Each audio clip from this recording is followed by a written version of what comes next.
Jack, clearly a sore one to take today.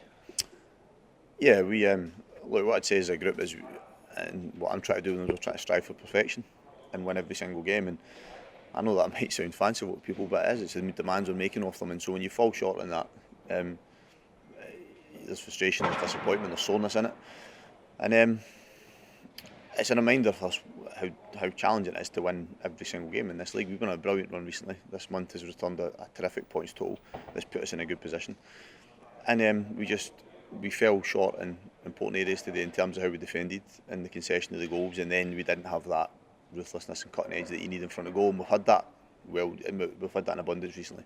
So yeah, I'm not trying away from the disappointment in falling short today, but in the context of the last month and beyond, it's been a good period for us. Pleased with the contribution of the three boys that came on in one go? Yeah, I mean it was a changes.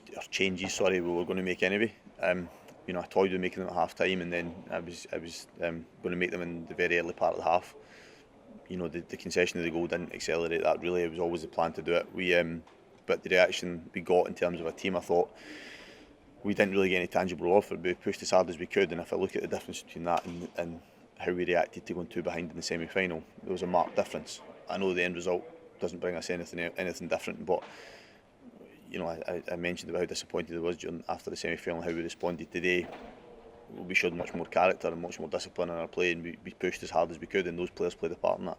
And their mindset in terms of, you know, Ryan's etc., who's had that disappointing period. I thought Ryan was excellent. He came on really good, and that's testament to his character. You know, for a young player that he comes on and has that impact on the game. You touched on it pre-match, but you expect to have Josh back next week and Kyle rejoin the group, and Sean Mackey's getting there. Yeah, I mean, Josh is just relatively minor. We think hopefully he'll be back because he's been good for us and he's been good for him. And you know, Kyle's, you know, feel for Kyle in terms of he's had challenges with injury, but then he's obviously had this period being ruled out through illness, and that's tough for him. It's really tough for him because I think he feels as if he's been battered a little bit in terms of luck. But he'll be back in with the group this week, and that helps as well. You know, nice to have him back available because we've not seen the best of him yet, and it will come because he's a good player. Thanks, Jack. Thanks, Kenny.